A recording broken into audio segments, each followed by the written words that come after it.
you ever wonder where it all went wrong? Find yourself cursing life for being unfair?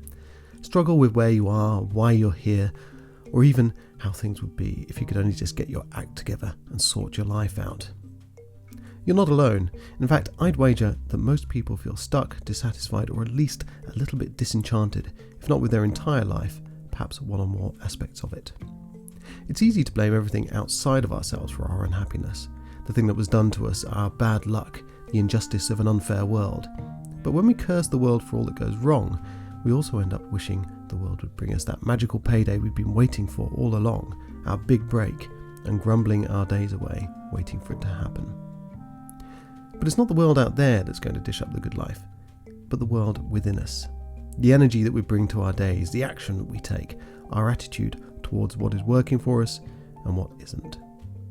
The Sufi poet Rumi said, "Yesterday I was clever, so I wanted to change the world. Today I am wise, so I'm changing myself." This is Conversations on Living, a podcast about how to be well, do well and live well. I'm Chris Brock, and I'm trying to figure out the secret algorithm of how we can all live a life of contentment, fulfillment and realise our potential. This week I'm speaking with Chris Plourde. Chris is a conscious performance coach who has worked with organisations such as Disney, Lululemon and Twitter, as well as high-level CEOs, athletes, celebrities and even armed forces special ops soldiers. He says if we want things to be better, we have to do better and seek out the patterns and triggers inside ourselves in order to make the changes we need to escape the things we don't want in our lives and to embrace more of what we do want. As I often say, when we step up to life, life will step up to meet us. You can find out more about Chris at his website, www.chrisplourde.com. That's Plourde. But before we get into this conversation, a quick word to the guys at Headliner. Headliner is the app that I use to create audiograms with which I market this podcast. You've probably seen them on social media. They're little graphics with moving waveforms or captions and snippets of audio from podcast episodes.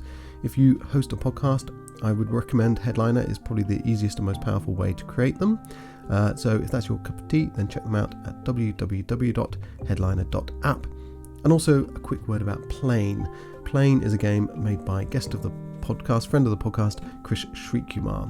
It's a meditation game, so you are invited to create a beautiful island, nurture it, grow plants and trees, using just the power of mindfulness. It's a game that teaches simple relaxation, meditation and mindfulness techniques. Definitely worth checking out, and that's at www.plane.co. That's Playne.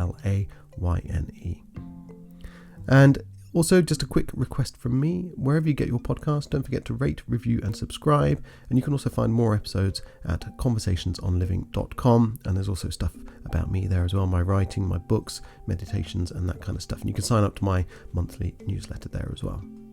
And now, without any further to-do, this is me chatting about how we can get unstuck and live a life of our dreams with Chris Plourde. All right, so Chris Plourde, thank you for joining me. I really appreciate your time. It's pretty sunny where you are. It's nighttime and quite cold where I am. But the power of technology brings us together, and I'm very grateful for your time, giving up your lunchtime today. And you're a conscious performance coach. I am, and thank you for having me. Yes, it is a little sunny here, and a little later where you are. I'm in LA. I think you're in Europe. Right? Just not far from yeah. London. So okay, just sort of in the countryside where it's still quite frosty and cold, and But it is what it is. This is the UK's temperate climate. It keeps us all on our toes. But I have a strong yearning to move out to where you are, because it does the weather does seem much more appealing. But, it's pretty nice. I got to say though, I do miss the snow sometimes. We're pretty close, but being in Southern California, it is great. But I come from the East Coast, New England, where we had all the seasons at one point, but we get back there every so often. But, we're pretty lucky to be here. Yeah. So, well, I've only been to LA a couple of times, and it's always left me wanting more when I've departed again. But you're pretty much living the dream out there. You worked in the fitness industry for a while, didn't you? And you then you moved into coaching, and you've worked with some big name clients like Disney and Lululemon and Twitter, and you've also mentored famous names. You've got top business people on your sort of client list, fitness people in the fitness industry, even military special ops people. How did that happen? How did you get into that kind of shift from being in the fitness industry and then Yeah. moving into the kind of mental fitness industry, if you like, life fitness? Yeah. Well, it's funny because even prior to being in the fitness industry, I had this program that was put into my head at a young age of you need to get a business degree and get a good job with a great company, and then you're going to be happy, and then you'll be successful. And I did that, and I followed that, and when I got that, the fulfillment, the happiness wasn't there. And always being an athlete and pursuing sports my whole life, and then coming out to California and doing ultra endurance sports, cycling and triathlons and ultra distance mountain biking, it was really my passion, my love. And helping people achieve that dream or being able to work with people was something I just always did, and I never really gave it much thought. I was like, I'm just going to help you because it just feels good to do that. And it's not about work. It's about just living in what I need to live. It's doing what I need to do. And hey, let me show you how to do this so we can both be happy. So it was funny when I finally realized that I needed to, or I wanted to pursue fitness or coaching in the fitness industry and presenting as a full-time gig. I was like, I was like, wow, this is amazing. I actually get paid for this. And I remember taking my first check and going, they're actually going to pay me to do this. This is, I can make a living off of this. And so I did that. And I worked for various companies, big name fitness companies. I presented, certified thousands of instructors around the world, created my own content at different conferences, as well as presented theirs. And a lot of the content was about self-development. It was about going deep inside your soul. It was about really doing what makes you the best authentic instructor, teacher, trainer you can be. And so that was always been my drive, my passion is to get to the deep layers of what was the why, what drove people. And when I realized that all the material I created over the years it wasn't just for fitness professionals, it was for life. And delivering it one day, my client says, I think you could work with my sales team. I really think I love your message, and it would be great if you could come and talk to them. And I did.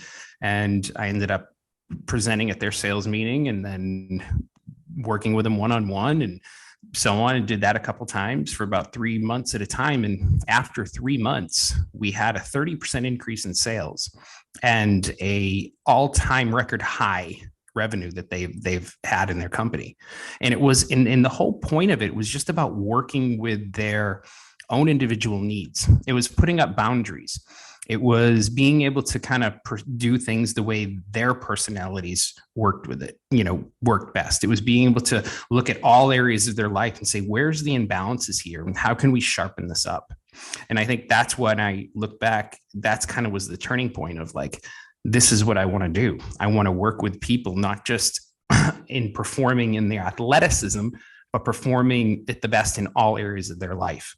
And so with the word conscious, it's just about doing it deliberately and having the conscious performance of it, being able to pursue it and be the best version of themselves they can be. So that's just the quick short of it. I mean, you've worked with a lot of people. Do you find there are kind of common themes? You've worked with probably, a wide variety of people. Mm-hmm. Do you think they're the same kind of problems come up in people's lives time and time again, kind of things that we think are unique, but actually we're all kind of pretty much stuck on the same things? Yeah. I like to reframe them as, we all had problems, but when we can reframe them to challenges and opportunities, I think that's when we start to really make the shift in our lives, right? Rather than going, this is happening to me, making that language change to this is happening for me. And some of the things that I've seen is people getting stuck in their own victim stories, and I don't mean that in a negative way. I mean that in a way of I had this situation or situations happen to me, and I wouldn't want to wish this on anybody because it was so hurtful and painful. And yes, it happened, whatever that was, right? But how do we shift from this has happened in my life at a certain age, or these 4 things or 5 things, and what can we do to look at the gifts and the lessons that came out of those things, right? Why did we program ourselves to avoid certain feelings, right? To go into a place of, I don't want that anymore. I'm going to run away from what I don't want, right? As opposed to shifting and going, this happened. I am a strong man, a strong woman. I have this unbelievable, like I said, again, gifts or qualities that I developed over the years. Now, how can I use those to you take my passions to find my purpose and be in service in the world? And I think that's what we're trying to get people to really connect with, is that they are here for a unique purpose. And when they can see that, when they can own it, I think their life's trajectory starts to shift into this beautiful place. Do you ever find that people get quite attached to their suffering because it's kind of what they know, it's what they're familiar with? Yeah. And when you start to kind of say, if you want to change your world, you have to change yourself, your patterns, your attachment to these things that have become part of your identity. Do you ever find there's a kind of defensiveness that comes back at you? Sort of, you don't understand, actually, no, I can't because of X, Y, Z. I've got all these reasons why I have to stay stuck almost. Yeah. It's because I think it's because, first of all, there's a defensiveness or an anger that is covered over that emotion, right? When we don't allow ourselves to truly feel our emotions, feel the feelings, then there's certain containers that come out. And the problem is, if you have these feelings that aren't really felt or they're unknown, they come out in ways that you don't necessarily want them to. They come out passive aggressively. Usually the anger is a cover up for sadness or shame or guilt or whatever the case may be. So it's a matter of building a trusting relationship and being able to kind of eventually extract those emotions, because I think vulnerability is a really courageous thing to have, and feel those feelings and realize that, look, this is part of who I am. It's not something you need to be ashamed of. This is part of who I am, and I need to be able to work with this in order to move to the next level. Because if you always do what you've always done, you're always going to get what you always got. And it takes a little bit of work to shift that. And to speak upon, are people, do they want to keep that? Yeah, because that's what they've known for decades, right? And when you release that void of something it's always been a part of them, then there's an emptiness. And some people are more scared of the emptiness. But what we can do is actually, if we get them to reframe that, replace that emptiness or that fear or that guilt or whatever was there for so many years, replace it with a bit of purpose, replace it with gratitude, replace it with joy, replace it with excitement, and get them to kind of live their life from that standpoint, as opposed to where they've been for so long. So any type of change we do, the ego is just going to go, no, I want to stay where I was because that's what I know. But the shift takes that shaking up of to get to that new level, to be able to say, okay, this is where I want to go. Do you find there's a point where people kind of commit to the change? They're tentative at first, they're kind of reluctant, they're even kind of fighting against it. But does there come a point where something clicks and they kind of say, I can see there is changes happening here. I can see there's the potential for something bigger to happen.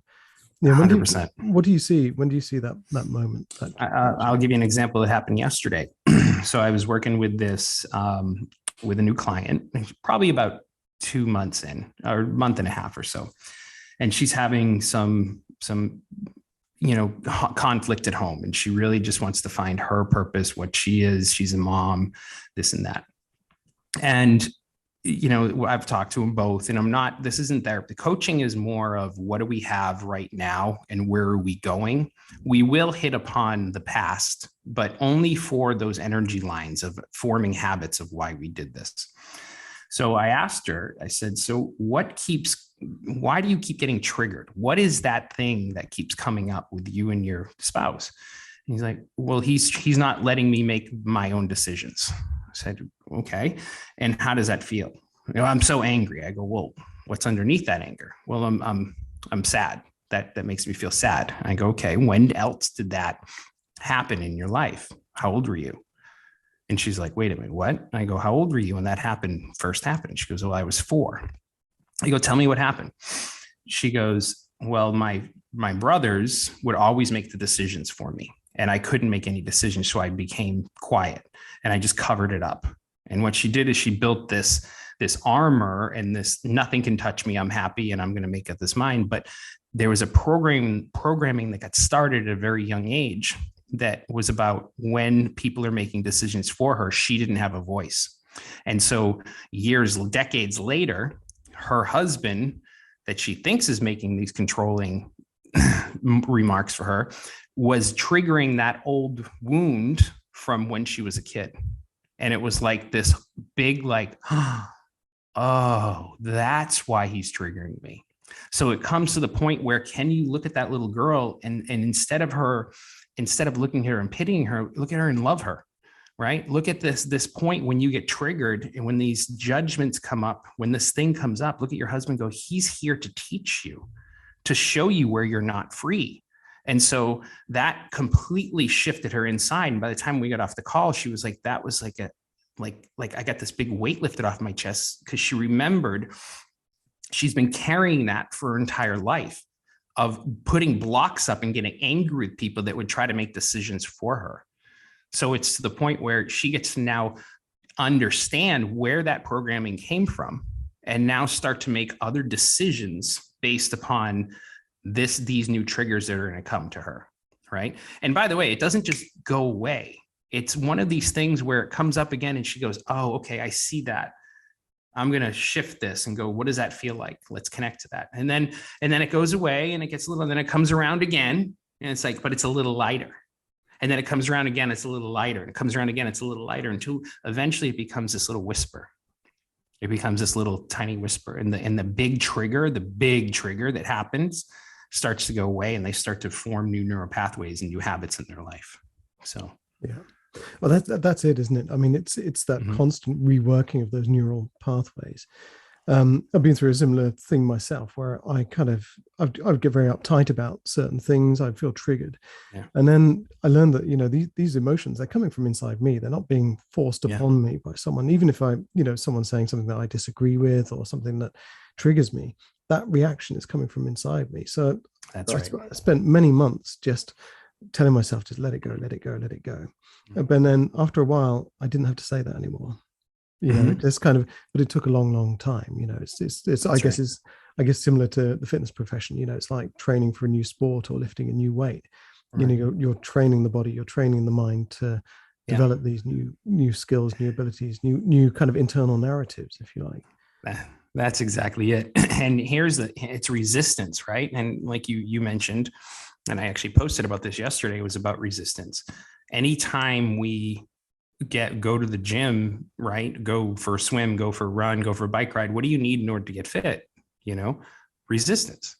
It's the same thing in life. Resistance is going to keep surfacing, keep coming to us.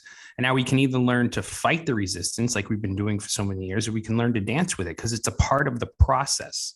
And if we can learn to dance with the resistance, life is going to be so much more enjoyable. Right. But that's what's strengthening us. That's what's literally burning new neural pathways in our brains. We're forming new habits, and that is occurring as we meet this, as we do the work. And that's what I think discipline is not about suffering. Discipline is not about suffering. Discipline is about committing to yourself. It's an act of self-love so that you can be internally free. And that's what you did when you said, okay, I'm going to do this. I'm going to look at this. I'm going to feel this. And it changes eventually. Do you ever find that the idea of doing that work puts people off entirely? And, they come to you, they kind of expect you to kind of help them fix them. But when they realize they're the ones who are going to have to face this stuff, they're like, actually, no, this isn't for me. I'm going to just stay where I am, stuck. I make it quite clear, what kind of work we're going to be doing. And I talk to a lot of people that aren't ready, and that's okay. They're going to be ready when they're ready. And, I learned a long time ago, early days in the fitness industry, 25 years ago, 20 years ago, is that I can't want it more. I did want it more for them than they wanted it for themselves. And there would be set up for a lot of disappointment in my earlier years. But what I realized is that they're just not ready yet. They're not ready to step in to this new life, and that's okay. And when I just kind of gave them the space to stay, this is up to you. If you want to do the work, then fantastic. I'm going to be right here to help you sharpen your tools, to hold up the mirror, but it's only when you're ready. Because as a coach, I can't force people and hold their hand and say, you got to do, you got to have to. It's not that. It's like, as a coach, I'm here as a teammate, as someone who's is really your biggest fan, but I'm going to be in service of you and give you the truth that you need. And it's not going to be easy, but it will be worth it if you're committed to your happiness and fulfillment. You talked about running away from what you don't want and running towards what you do want. Do you ever find people who are really clear on what they do want? Or do you find the majority of people you work with just want something different than what they've got? They want to run away from something, but they don't know where they necessarily want to go to. Right. Yeah, that's a great question. The whole running away from what you want, I think, is based on survival. Right? Survival. It's a left brain type of mechanism that, by the way, a lot of people have built some great companies and lives off of, and like great from the outside. But I get to see, they might have plenty of money and they might have gone through certain things, and from the outside, it looks fantastic. But you really, when you get down to it, say, are you really happy? On a scale of 1 to 10, what is your fulfillment level? And if they're telling me a 5 or 6, then that's a no. They're not really happy. So what I get to do as a coach, and we talked about this a bit earlier, is take them from that judge left brain, that judgment, that saboteur type of energy, right? That was originally put into our brains to keep us alive from the saber-toothed tiger, or the places where we used to live thousands of years ago that no longer exist. The shift comes from understanding that we can live in a place of right brain sage or Jedi, or a place of mastery, right? Where you're coming from a compassionate standpoint, you're coming from a place of innovation, a place of just creativity. And when studies show, if we can come from that place and we can train ourselves to come from that place, we're going to live 10 to 20 years longer. We're going to be producing 30% more in our businesses. We're going to, be that much exponentially happier. But again, it takes that recognizing of, am I making my decisions based on what I don't want to feel and what I don't want anymore in my life? Hence scarcity, or a moment that you lived when you were 12 years old that you no longer want that to feel that, or haven't dealt with that. Or do you want to live in that joyful place? Do you want your cup to be full and overflowing so that you're at your very best self in all areas? I asked a client a couple months ago, I said, she's a mom, she's working in the finance industry, trying to become a coach. She's well on her way to be doing that, wife. So she's got a lot on her plate. And I asked her that exact question. I said, I go, what on a scale of 1 to 10, what is your fulfillment level? And I'll ask all of you guys this, right? I did a big retreat with 50 CEOs, and I asked this question as well, right? They're all millions of dollars in their companies, but are you truly happy? And so when I asked this client of mine, I said, what's that number? She said a 5. I said, if you're a 5, what do you think you're able to give to your children? How much of you are you able to give to your children if you're only at a 5, being your best self? And she was just like, oh my God. Like it really hit her, going, wow, if I want to be the best mom I can be, then I need to step up and I need to start taking care of myself. And I need to start putting back into me what I give to everybody else, so that cup is filled up. And then you can see and come from that space, that beautiful space in the right brain that we get to actually measure and come from. But that's what I love to do with my clients, is get them to recognize where they came from, and not, where they are, they did what they did. And now let's accept where we are in this moment right now. And let's start moving up that second mountain in life and start ascending, not controlling the path, but allowing all these beautiful gifts and these amazing challenges to come into our life. But we just got to get into action, because it's not going to happen if we keep wishing it. We got to start ascending and get into some massive action in order to make those shifts and changes. There was, you were talking before about, this kind of falling in love with the process and that kind of thing. And, living a joyful life and doing joyful things. And I had a conversation the other day with a very wise chap. And he said, a lot of the work we do is results based, and those results are based in fear. So there's always, you have to perform at work. Otherwise you get into trouble. You have to, your house depends on it. If you can't make the payments, you'll lose your house, your family are kind of thrown out onto the street, this kind of stuff. So everything in that context becomes done out of fear. And so the joy disappears and you fall out of love with the process. And this is why perhaps so many people hate their jobs, for example, or they hate anything where kind of, results are required, because there's that fear attached to it. Is that literally about shifting your mindset? Is it about kind of, I don't need to, I can dismiss the fear, or does it require a whole life change? I'm going to quit my job. I'm going to find something I love. It's like the old thing, if you can't live the life you love, then love the life you live, Right. Is it about just changing our mindset, or can we change our lives completely? Well, it is, but it takes time. Like if somebody comes to me and, they have 3 kids and a mortgage and this and that, and they go, I'm just not happy in my job. I want to make a change. I'm not going to say, okay, first we're going to do is quit. Right. And then that creates a whole other bit of like fear and scarcity. We start to identify, first of all, where you want to be, not just materially, not just results based, but ethereally, emotionally, right? How are you going to show up from the inside out? Like when you wake up on a Monday morning, how do you want to feel? Right? What are you doing in the course of your week? What kind of meetings are you having? What kind of tribe, what kind of team do you surround yourself with on a regular basis? So it's identifying those things. And so, and some people can't see it because they're like, well, if I just moved to, this state or country and had this kind of house, and, that all goes away. Because I could hand anybody that's listening to this right now, and I'm sure I'll get a little pushback, but 50 million US or 100 million, whatever, and they were able to like quit their jobs and do what they want. But the thing is, they can go travel around the world and buy their houses and their cars and this and that. But after 2 years or a year and a half, they're going to come back and they're going to go, there's something missing, right? There's something not quite there. Even though I thought having all this money and this, so to speak, freedom was going to give me happiness, it's not. And what is it that I need to do or want to do or get to do in life that's going to provide me with just that? And it's really peeling back the layers and taking off the mask and getting real and say, what is it that happened in my life that I can start to own?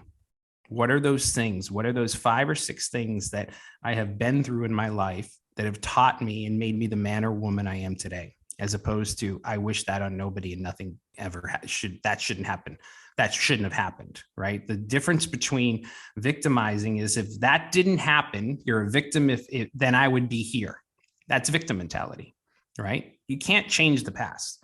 The other part of it is owning, hey, this happened. What happened? How did it make me feel? And what did I learn? And who did I become because of these situations? Now it's taking those gifts eventually, combining them with your passions and saying, now, how can I be in service? I think humans they're programmed to be in service to the world, to humanity, to others. And when we can truly do that and do it from a place of our own heart, our own soul, not just something that, yeah, that's a great charity to give to, but what is it that you get to do? Then I think that level of fulfillment and happiness and success really starts to take shape. But again, the layers and the masks need to come off, and we need to get really real with ourselves first and foremost. Let's look in the mirror and say, what is it that I haven't looked at fully? What haven't I felt fully? And be that example, not only for, your children, of course, because you get to do the work on yourself, but for your community, for the people around you. You don't have to tell them what you're doing. Just do it for yourself, and they'll notice, they'll see the shifts. You'll start to vibrate at a higher level and start to just become the person that you were already, that you were born with, that little soul that came out, that was kind of, went through this life and took a hit here and formulated a way of doing something here and created a habit that no longer serves them anymore. Right? It's peeling it all back, getting light, and just going after it. Yeah. I mean, it's really hard. I mean, I have done the work. I've worked on myself on things I didn't like. And, pretty much I've got a handle on a lot of it, but it still takes work. And there are times when I wake up in the morning and I still can't face the day. How do you, I mean, as a fitness professional, how do you maintain a kind of state, that state where you can see those thoughts and you can kind of go, no, I'm not listening to you today because I've got work to do. I've got to, to improve myself. I've got to live a better life here. And I'm not going to let those old ways of thinking creep back in. How can you best kind of prepare yourself for that? Well, I think it's not necessarily just dismissing and pushing them down. Right? It's, first of all, I think it's like, okay, give yourself permission to acknowledge that they're there. There's hard days. There's no doubt. And this work is not easy, but it is worth it. It's saying, okay, I see you, fear. I see your energy's a little low. I see that there's anxiety coming up for some reason. Where's that anxiety coming from? What is it I'm nervous about? Why do I, why am I feeling the way I'm feeling? Oh, I didn't eat so well last night. Oh, I had a couple, I drank a bottle of wine or too many beers or whatever. So you do those things and you start to make these small shifts, these small habits, right? Because I know, like, one of my clients who's doing great for like 2 or 3 weeks, and then he had a Monday where he didn't sleep well, and I asked him about his diet and what he ate the day before and a couple other bad things that he did, and it spiraled him out for that next Tuesday where he just had a really funky day, and it was just really, he was taking those steps forward, but then he had a really bad day on Tuesday. But we were able to identify why, right? And we look at blood sugar, we look at some of those energy hacks that we can give ourselves, right? That we can shock ourselves into a better place. How's your exercise routine? Are you meditating? Do you do breath work, which is a phenomenal thing to do? I'm addicted to hitting the sauna 4 or 5 times a week, in a cold shower or a cold plunge. There's so many things that you can incorporate. And I know some of your listeners probably go, that sounds awful, right? But I don't negotiate with myself in that realm. I know that I'm going to be doing some sort of movement a couple times a day, whether that's yoga, whether that's, a run, which I just did, right? Because I was sitting at a computer for 3 hours. And I'm like, well, I got an hour off. I'm going to go for a quick run so that I can keep myself sharp and happy and get those endorphins and dopamine release so I can be good for this, next podcast we have. But it's looking at lifestyle, right? Not just in the physical, but now let's get into the meditation. Let's look at, are you writing on a regular basis? That works for a lot of people. What are you reading? What podcasts are you listening to, right? What type of people are you hanging out with? Because I know there's certain people that I can get off the phone with and I'm just like, I'm exhausted right now. And then there's others I can get off the phone with and go, whoa, I just got a boost of everything and I feel amazing. So we're looking at all of those areas. And then, by the way, it could be something you're putting off as well. There might be something you're not looking at, like maybe there's a finances that you're not looking at, or a phone call you're not making with, somebody in your life, and viewing those things and going, what could make me elevate just a little bit more today, right? What could give me just a little bit more energy? And eventually, like you said, it doesn't happen overnight, but over time, if we're committed to the process, we're going to fall in love with this journey of becoming our greatest self. And that's what I think it's all about, is not about that check the box. I crossed this finish line. I made this amount of money. And yeah, those are important.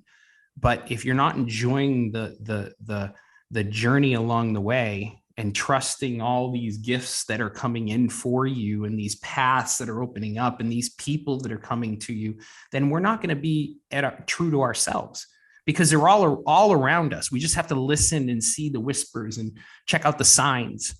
Because once we start doing that, life gets pretty magical, and there's some amazing opportunities if you come our way if we're open to them. It's funny.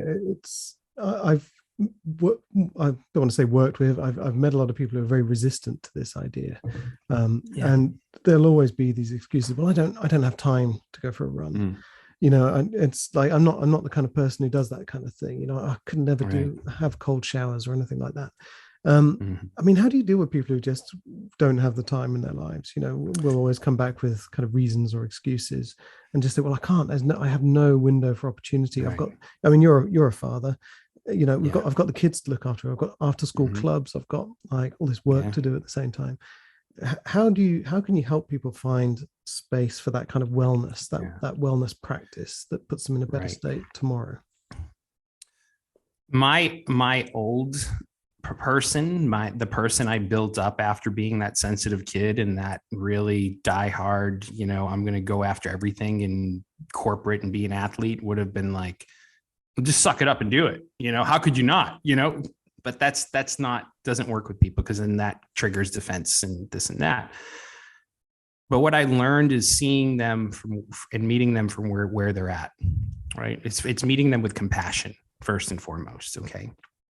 Let's look at why you're saying what you're saying, and then dissecting these minutes, these little things that they're making excuses or they're being victimized by, right? Again, I don't say that you're being victimized. Of course, some of you are getting a little bit triggered when I say that, but I want you to pay close attention to the language that you're using with yourself, right? And when we can look at that language, and we can really break down the barriers of, can you move? Okay, if you can't move, if you're not going to be moving right now or not breathing and getting oxygen to your body, is your body going to start breaking down? Are you going to end up in the, getting sick or disease or even falling and creating something? Like, I think all of these things that come into our lives are here to teach us something. Right. So if we're not taking care of ourselves now and putting the money out or creating the time, there's a possibility that later it's going to happen in hospital bills or pharmaceuticals or other things. But you're the one that gets to put the oxygen mask on now first. Right. Again, being the best version of you and looking at, am I ready to change? Well, okay, maybe right now in this moment you're not, but maybe next week you will be.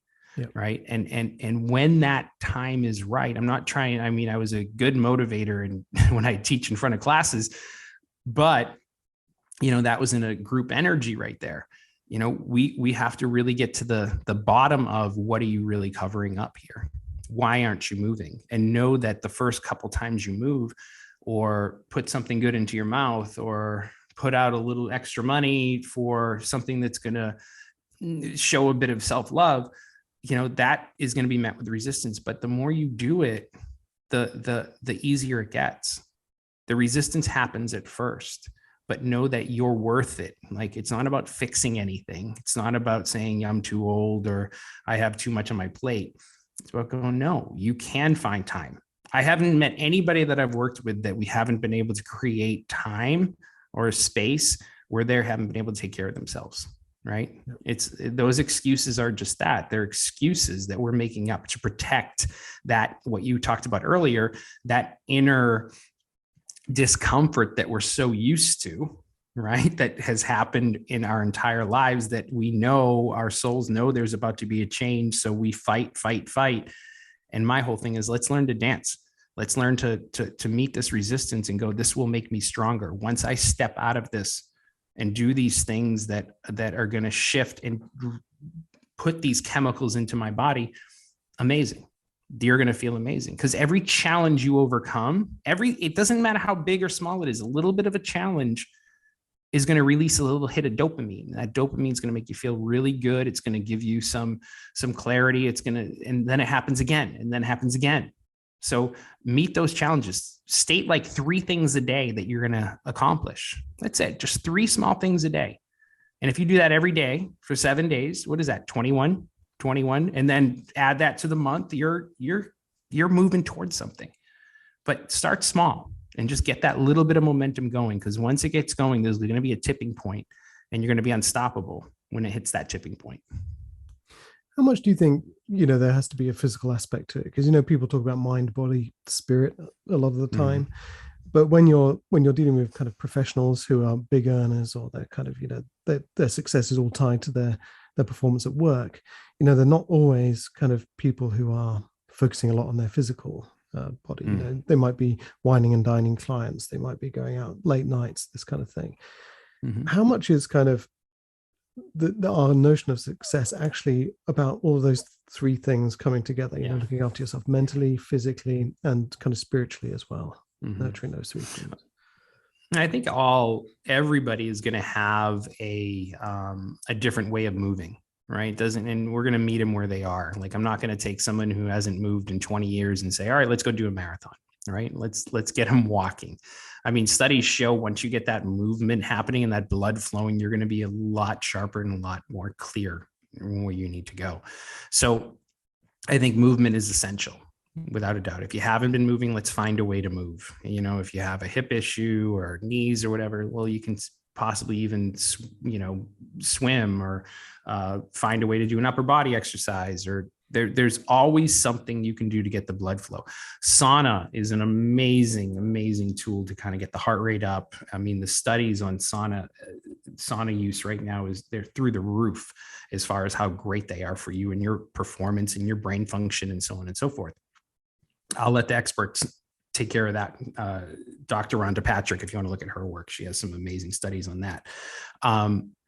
Sweating, moving, starting to change the diet, getting the inflammation down in your body, right? Rather than just talking about pharmaceuticals. I think there's a time and a place for pharmaceuticals and the doctors, but there's other ways. There's way too much information at your fingertips right now that you can start to research and start to get into.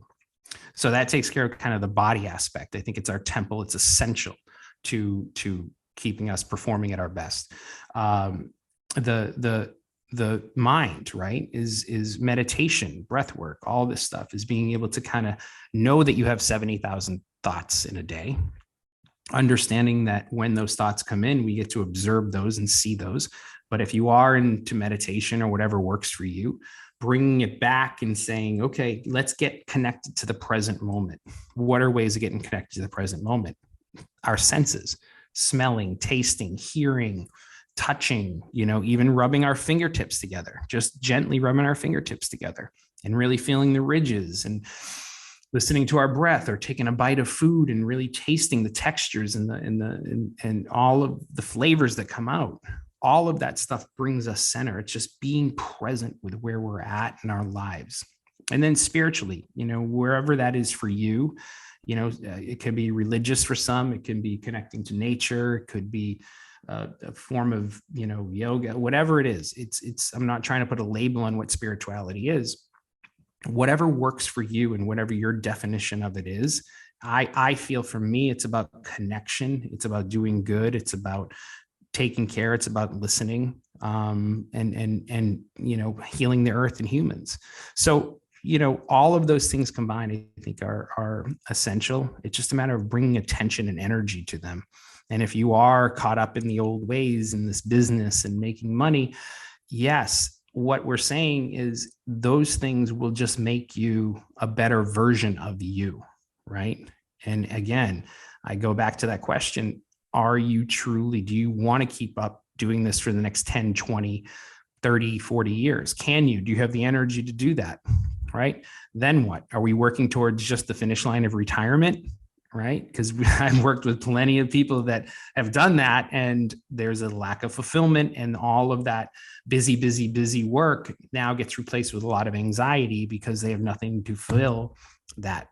So it's always about creating that purpose. And some of the happiest retirees that I know, and I actually call friends, they keep their plates full. They keep working and moving and taking care of themselves and creating new little higher purpose activities all the time so that they're engaged. It's not just about going and settling into the couch. It's about being engaged and loving life and being curious about what's next. What can I be involved in?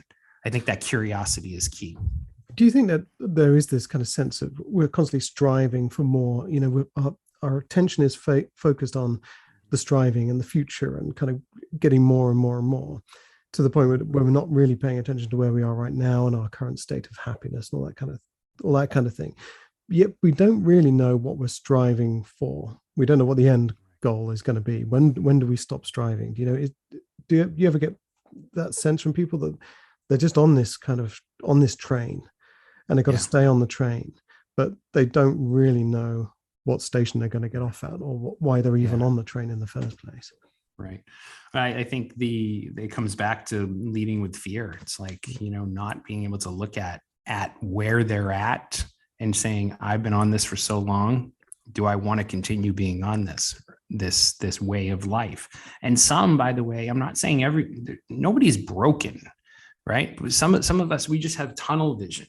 We just have a way of looking at things that, if we could just open our eyes and take a moment to be present with where we're at right now, with doing the hardest thing is accepting where we are right now. That doesn't mean we're not going to strive for something new, but it's kind of finding the gratitude in all of this. I think if anything, these past couple of years have taught us that, to find the gratitude in life, to find the areas within ourselves that are pure, that are amazing, right? But in that process, there's also these things that have come up and have been under this, microscope of, oh, it's time to look at me. Mother Nature sent us to our room for a couple of years. And now as we to look at certain things, because, call it what you want, but none of the stuff we had that we've looked at over the past 2 years happened because of COVID. Everything has already been there. It just has amplified right now. So we get to choose. And fortunately, now we get an opportunity to say, no, I don't want to go back to the way it was, or I'm shifting into this direction, right? Like, it's an opportunity now to change the way we've been doing things. And even there are some people that have kind of felt, complacent in this time of lockdown. And it's like, now I'm trying to shake up a lot of my clients, go, okay, time to move. You're doing it. It's time to go into a different way right now. This isn't working, right? Get rid of some of those bad habits of sitting around and doing other things. Like, let's get into what you want to do, what's going to make you excited, what's going to give you some energy in your life, that's going to get you up on a Monday morning, Tuesday, and not run to the weekend, but run to Monday. Say, I can't wait to experience what this is for me. So get into nature, do those things, experiment. Not everything's going to be like, oh, it's going to be perfect for you, but you have an inkling, you have an idea of what that could be, right? So just look at that and say, this is time to change, and ask for help, by the way, right? This is I think a big misnomer, is that so many people think they can do it on their own and shake it up on their own. Find a team, find some people that are going to find a mastermind group, find a group of men, a group of women that can support each other, that can hold the mirror up, right? There's again, we have technology at our fingertips. It's there. But you got to meet that resistance and then push through that resistance, right? Dance with that resistance to find those things that you don't know of yet. You don't know what's out there until you put that energy out and then see what comes back. Yeah, I mean, it's so true, especially that last point you were saying about finding other people out there, right? I've just gone into a kind of co-mentoring relationship with another professional, and that whole idea is about getting someone else's perspective on what might be going on with you. That's right. Especially when you're attached to stuff, you think, I just don't have time. And someone could say, well, are you sure about that? Are you sure you don't have time? Because I bet if we were to sit down and go through your schedule, we could find time, and whatever these excuses might be. Yeah. When you're talking about changing patterns and kind of identifying patterns that don't serve us and shifting them onto things that do, no matter how long that takes, some of them are pretty easy to spot. If you're living a sedentary lifestyle, eating a bad diet, you've got a kind of negative kind of internal narrative. But what about some of the other habits and routines we fall into that we may not necessarily be aware of? Some of the things that, you talked about kind of fear coming out sideways as anger or alcoholism or, weird kind of behavioral issues that we don't know are actually connected to something deeper and more meaningful. How can you start to unpick that and find out those kind of more subtle things that aren't serving you any longer?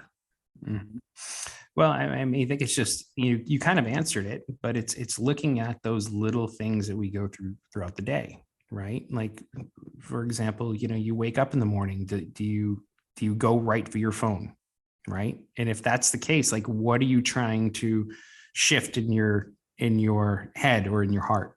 Why are you going right for your phone? So that's a big one. I think a lot of people do. And the next thing you know, they're looking at reels or they're lost for the next 15 minutes where they could have been up doing some writing or, getting a nice cup of tea and really nurturing themselves.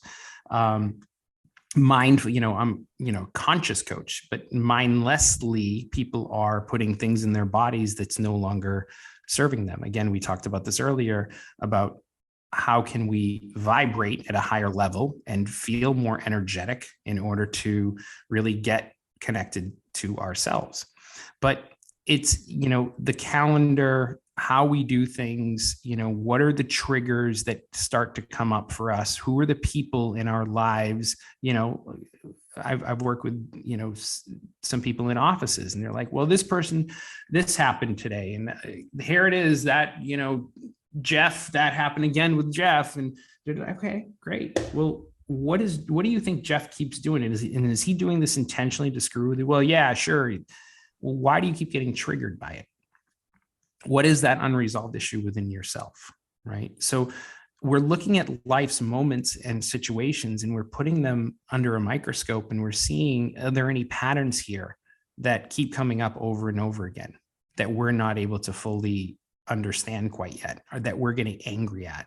And then once we look at those, right, then we get to say, is this serving you? Can we make some shifts here? And it's amazing because the little shifts that we make lead to such bigger opportunities. I had a client that called me up that I've known for years, and she's like, I just need some help breaking this chocolate addiction I have in the afternoon. And I'm like, oh, really? Right. And so we started talking and we started coaching and this and that. And what it came down to wasn't about the chocolate addiction at all. Right. And we knew that, but it was about her lack of satisfaction at work. It was about the people she was surrounding herself with on a regular basis that were coming and operating out of a place of fear. It was about her filling her day with more purpose and seeing how can she just not do the job responsibilities that she had, right? How can she become more productive in what she's doing so she feels this sense of purpose, so she's leaving a legacy? And by the way, she was on her way to retirement. But what happened in the course of that year is not only did she not retire, but she got promoted to the C-suite as the CMO of a major healthcare industry because she was able to shift that mindset of I think that I need to just get through the day and I don't like this habit and I don't like this, I don't like that. She was able to shift it towards more purpose and fulfillment. Right. And by the way, the other client I was telling you about, the first conversation we had is, I just need to lose 10 pounds. I'm not fulfilled in my body. And then after a session, we found out the disruption in the marriage and the communication and all this and all that. And then we eventually got to what we unpacked earlier. But we all make these excuses of there's something just not right. I'm a little bit overweight or this or that. There's always something deeper if you have the courage to go in and say, okay, what is that? I need to see that and I need to be free of that, because I think we have the ability to feel free within ourselves. Right. But like one of my fellow coaches says, Peter Crone, he has this beautiful quote. He says, life is going to present you with the people and the circumstances that will show you where you're not free. right?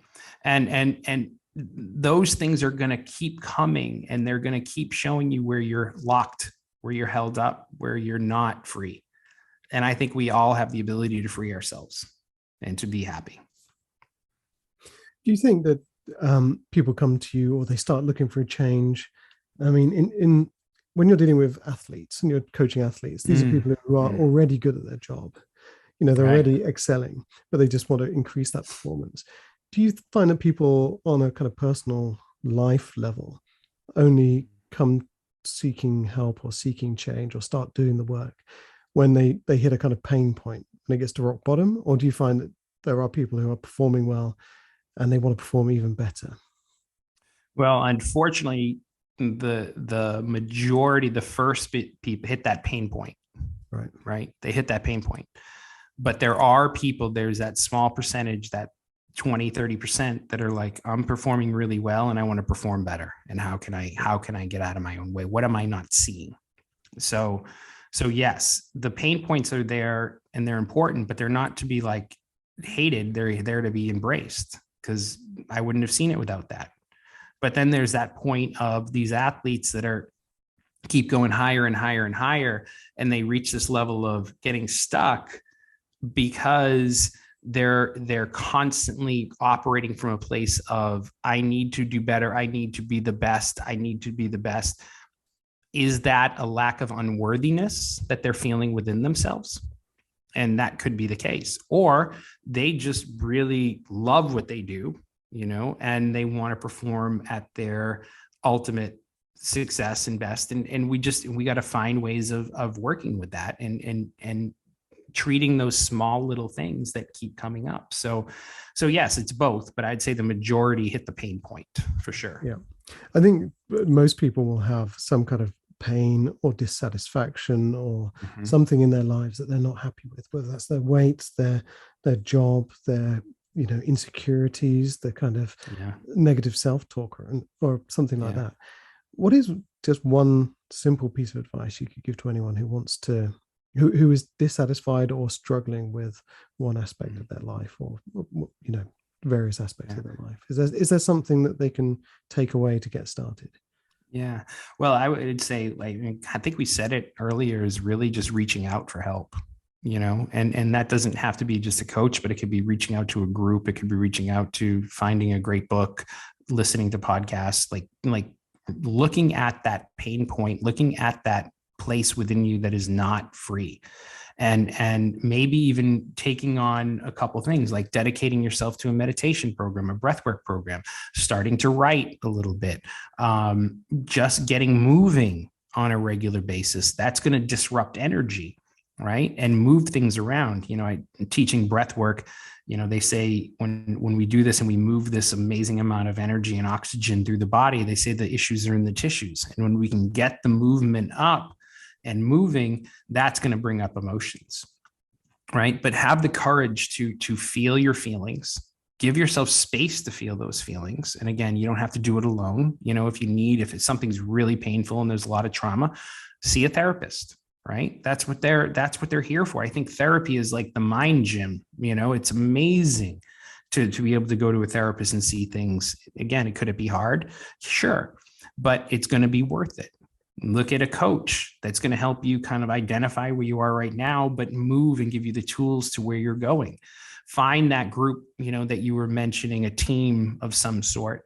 There's so many different things, but the whole point is get into action, right? If we're going to sit around wishing that we could do something different or dreaming, that could be, but the universe doesn't respond to wishes. The universe responds to action.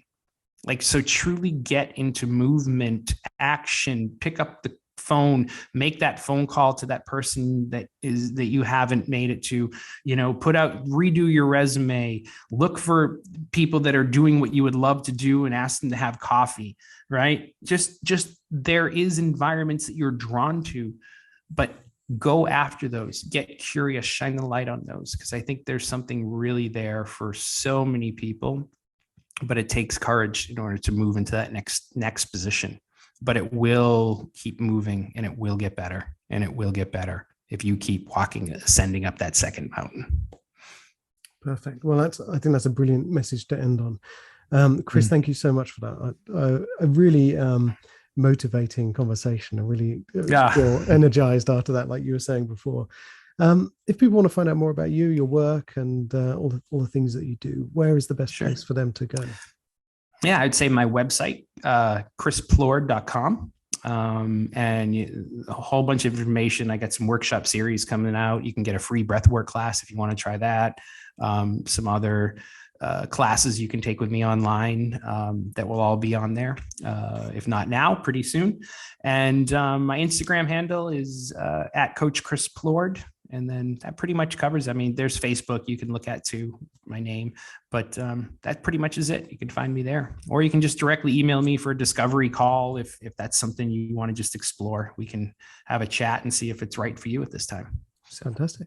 Yeah, brilliant. Right. Okay, well, I will leave you to it. Thank you so much for a brilliant and inspiring conversation. I really enjoyed that. Thanks so much for having me, Chris. So there you go, a fantastic conversation with Chris Plourde there, really motivating and inspiring, and we can all do better, be better, and have much better lives, much more motivating and inspiring lives if we just kind of embrace it. Step up to life and life will step up to meet you. That's my kind of mantra. Right, so you can check out his website. He's at www.chrisplourde.com, and that's Plourde.